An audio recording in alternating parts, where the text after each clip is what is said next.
Hello everyone, welcome back to my channel. And आज के lecture के अंदर हम डिस्कस करेंगे एक बहुत ही ज़्यादा important concept, that is National education policy 2020। So higher education का बहुत ही इम्पॉर्टेंट कॉन्सेप्ट है जो फ्रिक्वेंटली रिपीट होता ही है एग्जाम्स के अंदर। सो इस टॉपिक से रिलेटेड जितने भी क्वेश्चंस बन सकते हैं वो भी मैंने इस लेक्चर के अंदर इंक्लूड कर दिए हैं। जो भी कॉन्सेप्ट है जो पूछा जा सकता है, कुछ भी चीज़ स्किप नहीं करी है, मैंने ट्राई करा है एटलीस्ट मैंने इस चीज़ को। एंड अगर आपको लगता है कोई चीज़ मैंने स्किप कर दिया तो आप मुझे कमेंट में बता सकते हैं। एंड अगर आपको ये लेक्चर पसंद आता है तो अपने दोस्तों के साथ भी शेयर करना है एंड लास्ट तक ज़रूर देखना। सबसे पहले इंट्रोडक्शन की बात कर लें तो ministry of human resource development ने फॉर्म की एक कमेटी। कमेटी के चेयरपर्सन कौन थे? डॉक्टर के कस्तूरी रंगन। ठीक है, उन्होंने प्रिपेयर करी एक national education policy. And committee को कॉन्स्टिट्यूट कब किया गया था? जून 2017 में। कमिटी ने अपनी रिपोर्ट सबमिट करी 31 मई 2019। डेट्स थोड़ी सी इंपॉर्टेंट है, रफली आप थोड़ा सा आइडिया अपने दिमाग में याद रखिएगा। ठीक है, अब मिनिस्ट्री ऑफ एमएचआरडी का क्या हो गया है? Ministry of human resource development. अब हम इसको बोलते हैं मिनिस्ट्री ऑफ एजुकेशन। ठीक है, तो इसके लिए भी आप कंफ्यूज मत होना। अगर मिनिस्ट्री ऑफ एजुकेशन लिखा है तो आप कंफ्यूज मत होना। MHRD and ministry of education same है। अब यूनियन कैबिनेट ने क्या कर दिया? अप्रूव कर दिया न्यू एजुकेशन पॉलिसी को। किस एम से? कि कई सारे हम चेंजेस करेंगे इंडियन एजुकेशन सिस्टम पर। ठीक है, school level and college level, her level पर। अब इसके बाद क्या बात आती है? जो नेशनल एजुकेशन पॉलिसी है, क्या जो 2020 की जिसकी हम बात करें, क्या ये पहली है? नहीं, ये थर्ड है। नंबर वन, सबसे पहली नेशनल एजुकेशन पॉलिसी आई थी 1968 के अंदर। ये पहली नेशनल एजुकेशन पॉलिसी थी ड्यूरिंग इंदिरा गांधी के टाइम पे। ठीक है, इसके बाद सेकेंड नेशनल एजुकेशन पॉलिसी आई 1986 की, during the time of Rajiv Gandhi. And इसको मॉडिफाई किया गया था in 1992 during the tenure of PV Narasimha Rao. And अभी रिसेंटली न्यू एजुकेशन पॉलिसी आई है 2020 की हमारी। ठीक है, एंड जो हमारा सेकेंड नेशनल एजुकेशन पॉलिसी जिसको मॉडिफाई किया गया था, इसको हम प्लान ऑफ एक्शन या ऑपरेशन ब्लैक बोर्ड का क्वेश्चन भी पूछा जाता है कि ऑपरेशन ब्लैक बोर्ड जो है वो कौन सी पॉलिसी के अंदर था या कौन से ईयर में उसको इंक्लूड किया गया है। प्लान ऑफ एक्शन हम किसको बोलते हैं? तो इस तरीके के कुछ क्वेश्चंस आए गए हैं, पूछे गए हैं, तो ये चीज आप याद रखिएगा कि ये किससे एसोसिएटेड है। ओके, इसके बाद नेक्स्ट आते हैं 5 पिलर्स हैं हमारे नेशनल एजुकेशन पॉलिसी 2020 के अंदर। तो वो 5 पिलर्स कौन कौन से हैं? ये क्वेश्चन भी बना है बहुत बार। जैसे कि आप अभी तक समझ पा रहे होंगे, इस लेक्चर के अंदर टू द पॉइंट जो भी क्रिस्प एग्जाम पर्सपेक्टिव से इंपॉर्टेंट चीजें हैं हम सिर्फ उसी के बारे में डिस्कस करेंगे। फालतू की चीजों के बारे में हम बिल्कुल डिस्कस नहीं करेंगे। सबसे पहले क्या क्या पिलर्स के अंदर आते हैं? सबसे पहले quality, affordability, equity, access and accountability. तो ये आप याद रखिएगा, आगे भी फर्दर आपको क्वेश्चंस में ये क्वेश्चन मिलेगा, आप आंसर कर पाए। Next, national education policy 2020। अब यहाँ पर अप्रूव कब की गई? इसको कब अप्रूव हो गई थी? ये 29 जुलाई 2020। डेट थोड़े याद रखना। अब यहाँ पे इस पॉलिसी के अंदर हमने 4 कैटेगरी में डिवाइड करा। सबसे पहला फाउंडेशनल, फिर प्रेपरेटरी, फिर मिडिल, फिर सेकेंडरी। तो फाउंडेशनल मतलब फर्स्ट और सेकेंड क्लास, यहाँ पे हमारा फाउंडेशन बन रहा होता है। इसके बाद हम प्रिपेयर होते हैं 3 to 5 क्लास तक, फिर middle 6 to 8 and secondary 9 to 12। ये लेवल्स आपको याद रखने हैं। ठीक है, फाउंडेशनल, प्रेपरेटरी, मिडिल, सेकेंडरी। अब प्रेपरेटरी में कहाँ कौन सी क्लास से कौन सी क्लास तक है, फाउंडेशनल में कौन सी क्लास से कौन सी क्लास तक है, इवन ये तक क्वेश्चन पूछे गए हैं। और फाउंडेशनल, प्रेपरेटरी, मिडिल, सेकेंडरी, इनको क्रोनोलॉजी में लगाओ, ये पूछा जा सकता है। ठीक है, तो ये चीजें भी इंपॉर्टेंट है।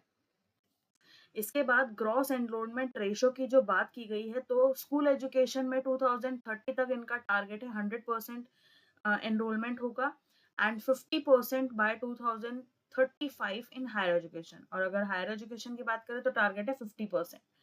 3.5 करोड़ सीट्स को ऐड किया गया है हायर एजुकेशन के अंदर भी। इसके बाद कमेटी को इन्वॉल्व किया न्यू एजुकेशन पॉलिसी की कमेटी को TSR सुब्रमण्यम कमेटी। ठीक है, इस कमेटी ने इवॉल्व किया न्यू एजुकेशन पॉलिसी को। तो कमेटी का नाम एक और है जो आपको याद रखना है, TSR Subramaniam committee.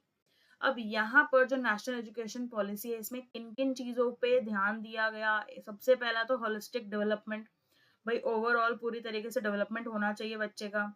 Flexible academic stream separation, भाई फ्लेक्सिबल एकेडमिक स्ट्रीम्स आप चूज कर सकते हैं, एक स्ट्रीम को दूसरी स्ट्रीम से हम सेपरेट तो कर रहे हैं, बट स्टूडेंट्स के पास फिर भी सेपरेट होने के बाद भी फ्लेक्सिबिलिटी है, ठीक है। वोकेशनल एजुकेशन को इंक्लूड कर दिया। अब असेसमेंट भी कैसा है, 360 डिग्री, हर तरह से हम असेस कर रहे हैं बच्चे को।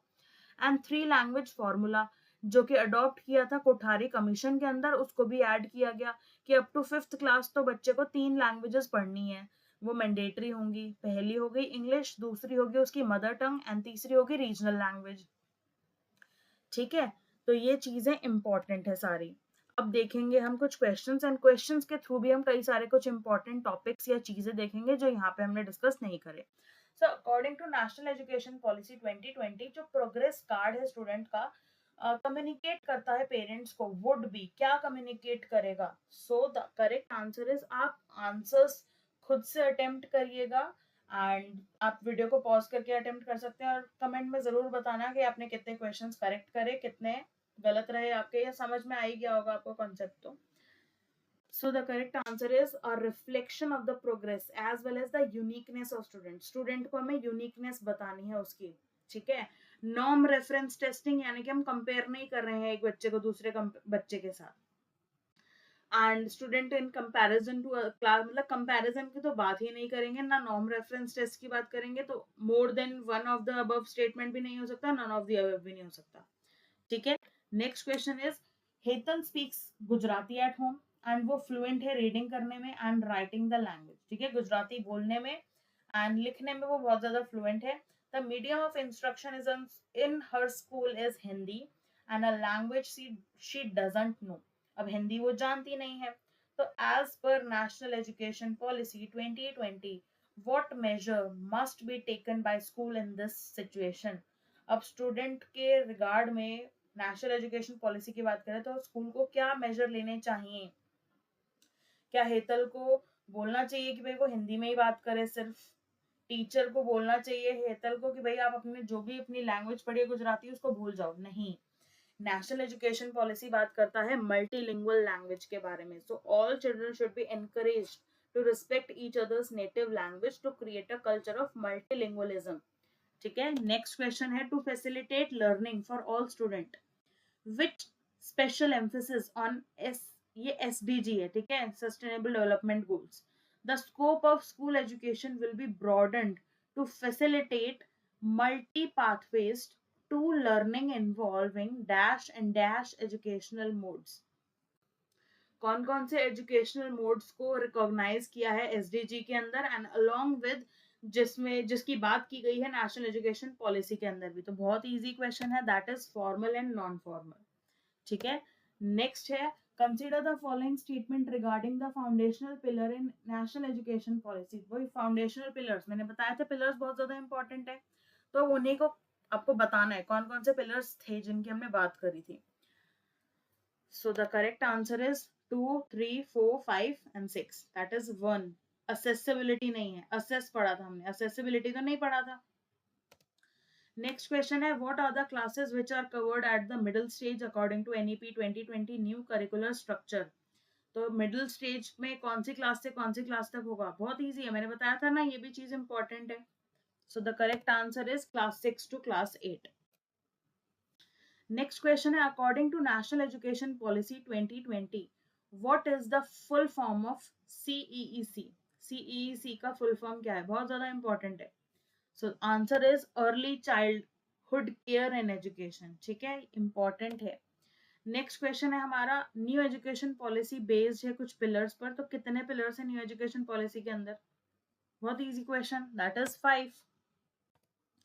नेक्स्ट क्वेश्चन है, नेशनल एजुकेशन पॉलिसी 2020 रिकमेंड करता है क्या, एक ही लैंग्वेज होनी चाहिए या ज्यादा लैंग्वेज होनी चाहिए, ज्यादा लैंग्वेज, 3 लैंग्वेज रूल तो हमने देखा ही था। सो मल्टीलिंगुअलिज्म। नेक्स्ट क्वेश्चन है हमारा, in the context of assessment what kind of report card for students has been proposed in NEP 2020। किस तरीके की रिपोर्ट कार्ड को यहाँ पे एनईपी के अंदर प्रपोज किया गया है। सो 360 degree multi dimensional report card, कि भाई हर तरीके से हम यहाँ पे स्टूडेंट को असेस कर रहे हैं। नेक्स्ट क्वेश्चन है हमारा, National education policy 2020 states that learning should be, learning कैसी होनी चाहिए, क्या कंटेंट ओरिएंटेड होनी चाहिए, टेक्स्ट बुक सेंट्रिक होनी चाहिए, बिहेवियरिस्टिक होनी चाहिए, या फिर एक्सपीरियंशियल होनी चाहिए. सो the correct answer is experiential.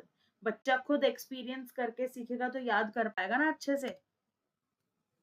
Next question है आपका, which of the following has not been promoted by National Education Policy 2020 in context of education of students with disabilities. तो disability students के रिस्पेक्ट में किस चीज को प्रमोट नहीं करता है NEP 2020?